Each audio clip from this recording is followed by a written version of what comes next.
አዶናይ ኮሜንቱ አዶናይ ነው የሚለው ኤዲተር እኮ ነው ያልኩት እኮ አዶናይ ነው የሚለው ኤዲተር ያልኳችሁ ጋይስ ቤቤ ነው ኮልሚ ጎበዝ ኤዲተር አንድ ስም ማርያም ሁሉም አዶናይ ነው የሚለው ኤዲተር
እንኳን ደስ ያለሽ። እንኳን አብሮ ደስ አለን። ወደዚህ ስንጠራ የቃል ኪዳን የሥነ ሥርዓት ተብሎ የተጠራ ነው።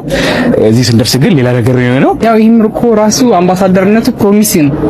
አብረን ብዙ እንቆያለን፣ ብዙ እንሰራለን። ራሱን የቻለ አንድ ፕሮሚስ ነው። ትልቅ ነገር ነው። ከትዳር አይተናነስ። ዶክተር ፊልሜንጥስ ሕክምና 13 ዓመት ሆኖ ከተመሰረተ 13 ዓመት ጥሩ ሰርቪስ እየሰጠ እዚህ ደርሷል። አሁን ደግሞ በቀጣይ ወደ ሶሻል ሚዲያው እንዴት እንምጣ ስንል ይራቢሮን መረጥን። ገንዘቡ ታውቋል። ተፈራረማችሁበት? ኦፍ ኮርስ ምን ያህል ነው ይነገራል? ገምት። ብዙ ዜሮች ይኖሩታል። ዶክተር ፊልሜንጥስ ሕክምና እንግዲህ የምንገኘው ቦሌ መድኃኒዓለም ሞል 4ኛ ፎቅ ላይ ነው። 13 ዓመት ቆይተናል። በጣም ጥሩ አገልግሎት እንሰጣለን። እንግዲህ ያው የሳንቲሙን ጉዳይ በኋላ ደውዬ እጠይቅሻለሁ። አመሰግናለሁ። ከቢስ ዘመን ይላችሁ። ጃኮ በጣም ደብሮኛል። በጣም ለምን አትሉኝም? ይሄን የመሰለ ፕሮግራም ላይ አለመገኘቴ በጣም ደብሮኛል፣ ከፍቶኛል። ግን ምንም ማድረግ አይቻልም። ጃዬ ላንቺ ጌታን በጣም ደስ ያለኝ ሶ ከማቀፍ አንድ ብለሽ ጀምር የዛሬ ስንት ዓመት ይሄው ለዚህ ክብር በቅተሻል። 1.6 ሚሊዮን ቪው ሰው ሲያይሽ ነበር። አጠቃላይ ቀላል አይደለም ይሄንን እንጌጅ ማምጣት። የእውነቴን ነው። ሰው ልጅ መተቸት የሆነ ነገር ማድረግ ይችላል፣ ግን አምጣ በባል ላያመጣ ይችላል። ይሄንን እንትን ስብስብ አመተሽዋል። አንቺ ትችዋለሽ። እኔ እናት እንኳን ደስ አለሽ፣ እንኳን ጌታ ረዳሽ። በዚህ ህዝብ ፊት እናትሽና አባትሽን ማኩራት በዚህ ደረጃ ቀላል አይደለም። የእውነቴን ነው። ሴቶች ብዙ ነገር ደርሶብሽ ለዚህ ቀን መብቃትሽ ጃኮ እንኳን ደስ አለሽ። ሌላው በቢራቢሮ ፋሚሊ ሰፖርተር ይለያል። የእውነቴን ነው። በጣም ነው የሚወዱሽ፣ በጣም ነው የምንወድሽ።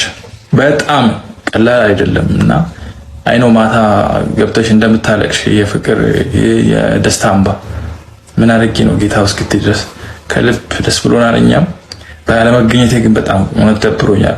ስለዚህ እመጣ ነበር ባውቅ። ብቻ እንኳን ደስ አለሽ የኔ እናት። ሌላው ምንድነው ልጅ ፈለኩት። ሌላው ደግሞ ከዚህ በተሻለ ደግሞ ለክብር ወግ ማድረግ በቅተሽ